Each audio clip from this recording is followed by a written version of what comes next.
عورت کے لیے بچہ سنبھالنا، ایک جڑواں پیدا ہو گیا، بگلے بھی جڑواں ہوں گے وہ، اور اتنی آمدن نہیں ہے کہ وہ دائی رکھیں گھر میں یا ڈے کیئر میں جمع کرائیں ان بچوں کو، خود ہی پالنا پڑتا ہے، اور گھر میں اور بہت سارے کام بھی ہیں. تو اس نیت سے اگر کوئی کرنا چاہے وقفہ تو اللہ کی طرف سے پابندی بولو بھائی نہیں ہے. سمجھ میں آ رہی ہے بات؟ تو پابندی نہیں ہے. کوئی ایسا وقتی عارضی طریقہ اختیار کر کے وقفہ کیا جا سکتا ہے، اگرچہ پسندیدہ نہیں ہے شریعت کی نظر میں. اسلام میں ترغیب یہی ہے کہ نہیں کرو وقفہ، لیکن اگر کوئی کرتا ہے تو جائز ہے. لیکن یاد رکھو اس نیت سے وقفہ کرنا کہ میں اسکول کی فیسیں کہاں سے بھروں گا.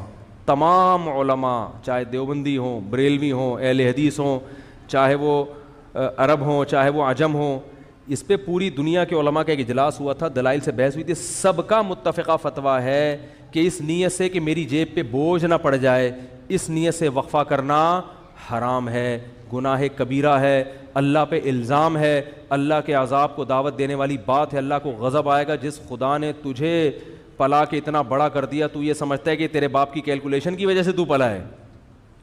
اب تو اگلی نسل کو اس لیے روک رہا ہے کہ کھلائے، تو کھلاتا ہے یا میں کھلاتا ہوں. حمل کے وسائل کے استعمال سے مردوں کے جسمانی نظام میں برہمی پیدا ہو سکتی ہے. حمل روکنے کی تدبیر عورت اختیار کر رہی ہے، عورت کے ساتھ نقصان کس کو ہوگا؟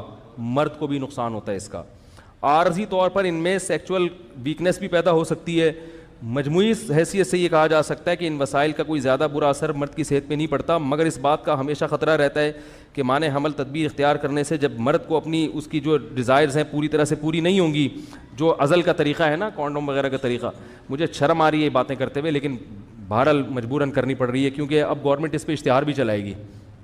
یہ بیہودہ اشتہارات بھی یعنی چلا سکتی ہے گورنمنٹ، تو مجبوراً بڑی مصیبت سے بچنے کے لیے چھوٹی مصیبت کو اختیار کیا جاتا ہے. لوگ یہ سمجھتے ہیں کہ یہ طریقہ تو نقصان دہ ہے ہی نہیں. ایسا نہیں ہے، ایسا نہیں ہے. کبھی کبھار تو ٹھیک ہے، لیکن جب 3 بچوں کے بعد آپ نے حمل روکنا ہے تو 5 سال آپ کو یہ طریقہ اختیار کرنا پڑے گا، جو کہ نیچرل. ایک مثال بڑی بیہودہ ہے لیکن دینی پڑ رہی ہے. آپ اپنی زبان پہ کوئی شاپر رکھو اور پھر آپ کوئی چیز کھانا شروع کر دو، یہ نیچرل ہوگا؟